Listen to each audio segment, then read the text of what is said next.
இந்த பாரு உம்பொண்டாட்டியும் சரி எம்பொண்டாட்டியும் சரி இந்த ஜென்மத்துல திருந்த மாட்டாளுங்க. அவ குழந்தை பிறந்தவன ஒரு கையில கொடுத்துட்டு போயிட்டா இருப்பா. காலம் பூரா கை குழந்தை வச்சு கஷ்டப்பட போறியா? அதுக்கு தான் இந்த கல்யாணம் ஏற்பாடு பண்ண. நீ தட்ட தள்ளி விட. ஓஹோ, நீங்க இஷ்டத்துக்கு பொண்ணுகளை கூப்பிட்டு வந்து காட்டுவீங்க, அவங்க கழுத்துல எல்லாரும் தாலி கட்டணுமா?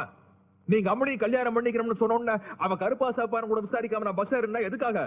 சொந்தம் விட்டு போக கூடாதுங்கிறதுக்காக. அதுக்கப்புறம் எப்ப அம்மனி நான் முதல் தடவை பார்த்தனா அவதான் என் பொண்டாட்டின்னு முடிவு செஞ்சுட்டேன். அந்த ஆசையில தான் சில தப்புகளை செஞ்சேன். தப்பு செஞ்சுட்டு போறா நாம இல்லன்னா அவ இருக்கிற அறிவுக்கு அளவுக்கு என்னை விட பிரமாதமான மாப்பிள்ளை கிடைச்சிருக்கு.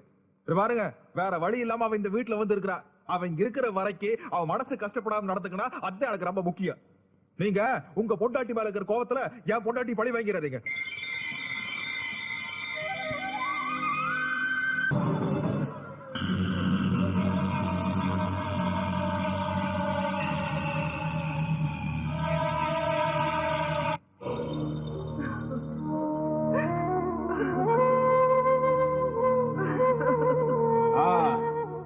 என்ன பெருசே பேத்தாடிக் மூட மெயின்டைன் பண்றியா? பண்ணு, நல்லா இருக்கு. எல்லாருமா சேர்ந்து கொஞ்ச நேரம் அழுதுட்டு பணத்தை நல்லடா பார்த்து போச்சிருவீங்களே. ஒரு மர்டர் நடந்திருக்குது, அந்த போலீஸ்க்கு இன்ஃபார்ம் பண்ணாம what is this standing and crying stupid. கொலை பண்ணோம் நான் தான் பண்ணேன்னு சொல்ல மாட்டாயா? எனக்கா நடந்திருக்குதா? ஹிஸ்டரியில இருக்கா? இந்த இன்ஃபார்ம் பண்ண போலீஸ்க்கு பண்ணியா? என்னங்க சொல்றீங்க? ஏதோ துக்க காரியம் நடந்து பச்சேன்னு மனசு கஷ்டப்பட்டு இருக்கிறோம். நீங்க என்னமோ கொலைகளைன்னு புது கதையை சொல்லிட்டு இருக்கீங்க. ஆமாயா, நடந்தது மர்டர் தான். சரி, அப்படியே இருந்தாலும் ஊருக்காரங்க பேசி முடிவெடுக்க வேண்டிய சமாச்சாரம். என்ன பேச போறேன்? என்ன மேன் பேச போறேன்? அதுக்கு ஒரு ஆலமர் தேடி போவீங்களே, நாஸ்டி ஃபெலோஸ்.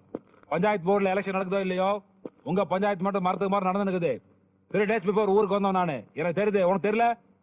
30 years பாய். எப்படி மேன் செத்தா? ஹெல்த்தி பாடி, ஸ்ட்ராங் கண்டிஷன். எப்படி செத்தா? நேத்து பஞ்சாயத்துல சொத்தை டபுளா பிரிச்சு ஒரு பார்ட் குடுக்கறேன்னு சொன்னால, குடுத்தாம்பா. ஒரு பார்ட் பாடி, இன்னொரு பார்ட் எங்கன்னு கேளு. அதான் என் உசுரு. கொலைய பண்ணிட்டு கை கட்டி நிக்கிறான் பாரு அட்டென்ஷன்ல. கூப்பிடுங்க போலீஸ. கால் தி போலீஸ்.